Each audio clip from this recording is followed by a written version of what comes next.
তারা সর্বক্ষণ ঈর্ষায় দগ্ধ হতে লাগলেন, যা অত্যন্ত প্রবল হতে লাগলেন।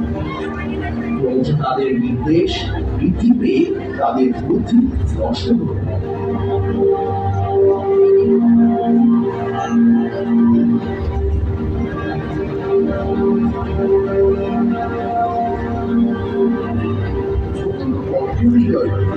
এবং তাদের প্রতি রাজা অনাদর সহ্য করতে না পেরে তারা অবশেষে রাজকুমারকে বিষ প্রদান করলেন।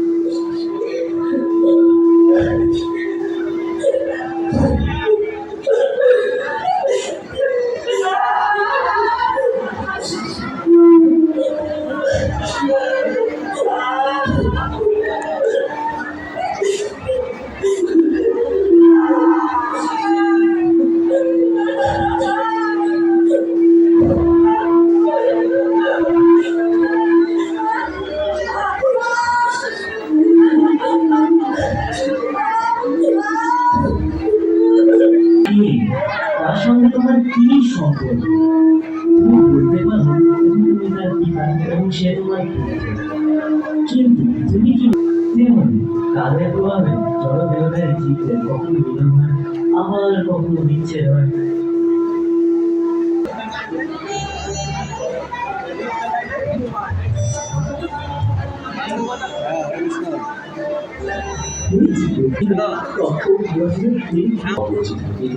কঠোর বাক্যে তাদের সমালোচনা করতে লাগে। সম্পন্ন মহাদেব ঈষৎ বেশি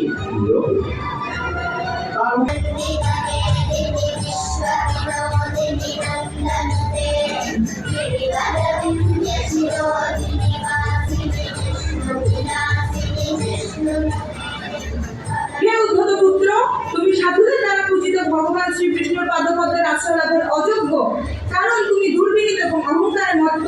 তুমি পাপপূর্ণ। যাও, অসুরকুলে জন্মগ্রহণ করো, যাতে ভবিষ্যতে আর এই সংসারে সাধুদের প্রতি এই প্রকার অপরাধ না করো।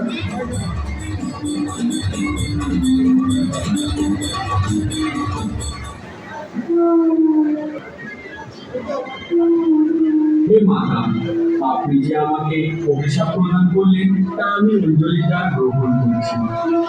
এই অভিশাপে আমি